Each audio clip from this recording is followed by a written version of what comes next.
Morning, guys. Happy Friday, and welcome to Morning Joe with me, Jim. So this is what we do Tuesday at 8 a.m. every Tuesday through Friday. Just little tips, tidbits about the housing market, the buying homes, things like that. I have an interesting one today. I was speaking yesterday with a colleague, different company, and she said she's doing a lot of loans these days, but the loan sizes have gone down. And I was like, interesting. Why have the loan sizes gone down? She said, well, all my first time buyers who have been looking for months and getting a little bit discouraged are now finding homes because they can, because the market opened up, right? And I was like, yeah, that's interesting. Yeah, I'm kind of doing something similar.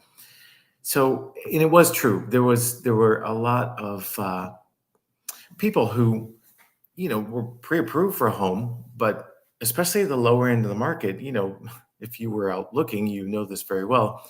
You were, I mean, there were 15 or 18 or 27 offers on home.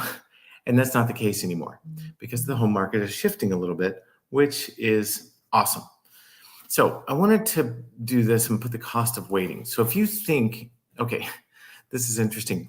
Uh, if you bought today at a $460,000 purchase price with just 3% down payment, this is what it would look like, right? You'd be somewhere in depending on credit score, somewhere in the neighborhood of 5.5%. And if you waited 6 months and you think rates are going up because, well, the Fed is raising rates, we can talk about that another day. But this is what it would look like, basically. The cost of waiting 6 months would cost you almost $23,000.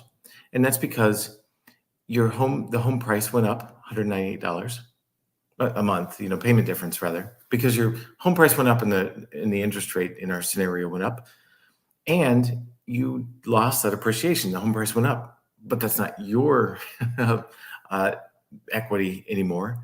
That's the current owner or the seller in 6 months. But if you bought today, that's your net worth, right? And the amortization.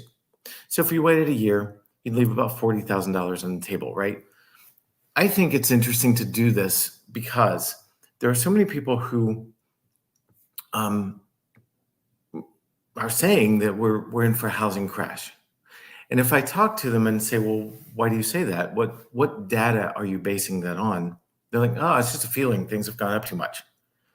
Well, I have feelings too, and that's a good thing. Feelings are good. They serve a purpose, but maybe not the best to make a decision whether to buy a home or not.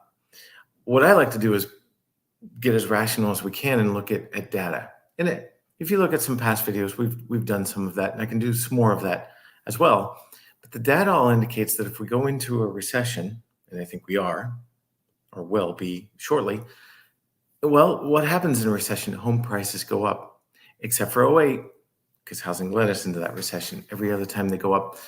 And we can look at data points behind all that, and I'm happy to do it again. But if you think the housing market's about to crash, well, then stay out. But if you don't, and you're looking at data like I am and saying, yeah, I think we're good. I think we're good. Now's a great time to buy because you can get a house. You can get into a house and get your offer accepted. So if you are one of the many, many who got a little discouraged over the past several months because you were out looking and just kept getting beat out offers, let's update your pre-approval. And I'm happy to do that. I'm happy to help with that and get you out looking because the market's shifting and now's a great time to actually get an offer accepted.